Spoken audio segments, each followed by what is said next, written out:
खुलुमबाय नोंथांमोन बयखौबो मोनाबिलिनि खौराङाव बरायहरबाय लोगोसे गोजोन मोनाबिलिनि गाहाम हामलायथि बावहरबाय नोंथांमोननि थाखाय लानानै फैबावबाय आङो सानसेनि माखासे गोनां खौरांफोर नोंथांमोना अन्नानै रादाबखौ जोबजासिम खोनासंलांदो। दिनै सानसेनि माखासे गोनां खौरांफोरानो जादों बर' हारिनि थाखाय आखायाव हाथियार लाना बर' हारिखौ रैखा खालामबोनाय, बर' हारिखौ मोजां मोनग्रा, बर' हारिनि थाखाय जुजिबोग्रा NDFB नि गायसनगिरि रन्जन दैमारि सार बिथाङा बिटिआर गोजोन गोरोबथानि उनावबो दिनैसिम जोबथेसालियाव दङ।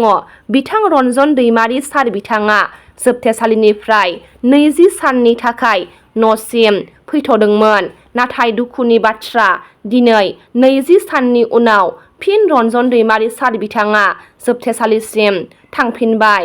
मिजिंथियो रन्जन दैमारि सार बिथांनि देहाया अरायबो गोग्गो थायो आरो जोबथेसालिनिफ्राय थाबैनो उदां जानो हायो। अरुणाचल प्रदेशनि गुम्पि नङसुलम्बि मुंनि सासे आइजोआ 2025 मायथाइनि नेशनेल फक लिटारेचार एवार्ड एबा बान्थानि थाखाय सायख'जादों होनना खौरां मोन्दों। खौरां मोननाय बायदिब्ला इन्डिजिनियास फक स्ट'रिजनि थाखाय अरुणाचल प्रदेशनि गुम्पि नङसुलम्बि मुंनि सासे आइजोआ 2025 मायथाइनि नेशनेल फक लिटारेचार एवार्डनि थाखाय सायख'जाबाय। दासान्दि बोथोर सोलायनायनि जाउनाव आसामनि दाब दाब जायगायाव गोबां सान्दुं आरो गोबां अखा हागासिनो दङ, जायनि जाउनाव हाजो जायगायाव हा गिसिखानाया बांदों। जायनि जाउनाव आसाम सोरखारा माखासे जायगायाव माखासे फोसावथाय होनायखौ नुनो मोननाय जादों। आसाम सोरखारा माखासे गोनां बाथ्राफोर फोसावदों आरो माखासे नेमखान्थिफोर फोसावदों।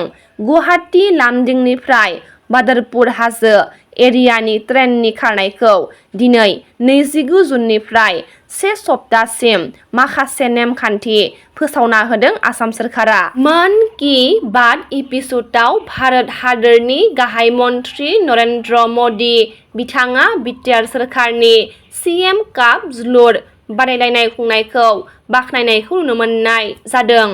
लोगोसे भारत हादरनि PM नरेन्द्र मदि बिथाङा मन की बातआव बड'लेण्डनि बाथ्राफोर बड'लेण्ड CM काप हलिचरन नार्जारि, दुर्गा बर', अपुर्णा नार्जारि, मणिवर बसुमतारि फुटबलनि जौगानाय बाथ्राफोरखौ मुंख'दों। प्रमद बर' बिथांनि दैदेननाय बिटिआर सोरखारनि माखासे गोबां बाख्नायजाथाव बिथांखि लानाय बाथ्राफोरखौ फोसावना होदों मावफुं सोद्रोमा रनजित बसुमतारि बिथाङा BTCनि एक्जिकिउटिभ काउन्सिल मिटिंआव माखासे बिथांखि लानायखौ खौरां बिजोंनि गेजेरजों फोसावना होदों। हा खाजोना आरो हाग्रा बिफाननि मावफुं सोद्रोमा रनजित बसुमतारि बिथाङा थांनाय 28 जुन खालारखालि BTCनि एक्जिकिउटिभ काउन्सिल मिटिंआव सावरायनायनि गेजेरजों माखासे बिथांखिफोर लादों होनना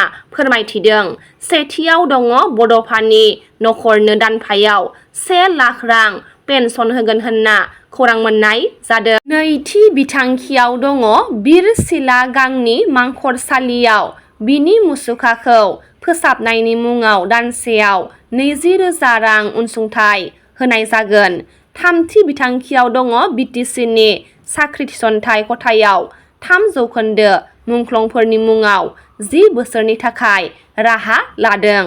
मख'जाथावदि बे थिसनथाइनि थाखाय NDFB BLT एबसुनि फारिलाइयाव थानाय जानांगोन।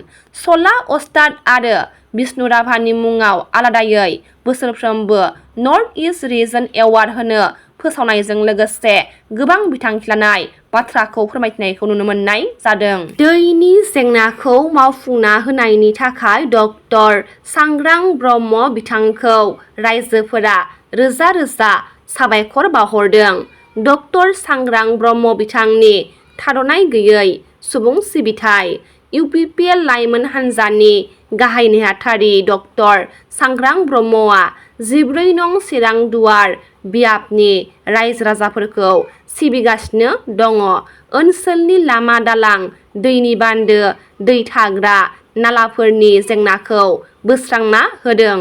दिनै सानसेनि रादाब फरायथिनाया एसेनोसै। गाबोन फिन गोदान रादाबा लोगो मोनगोन। नोंथांमोना रादाबखौ जोबजासिम खोनासंबायब्ला अननानै लाइक, शेयार, कमेन्ट लोगोसे साबस्क्राइब खालामनानै होदो। गोजोन्थों।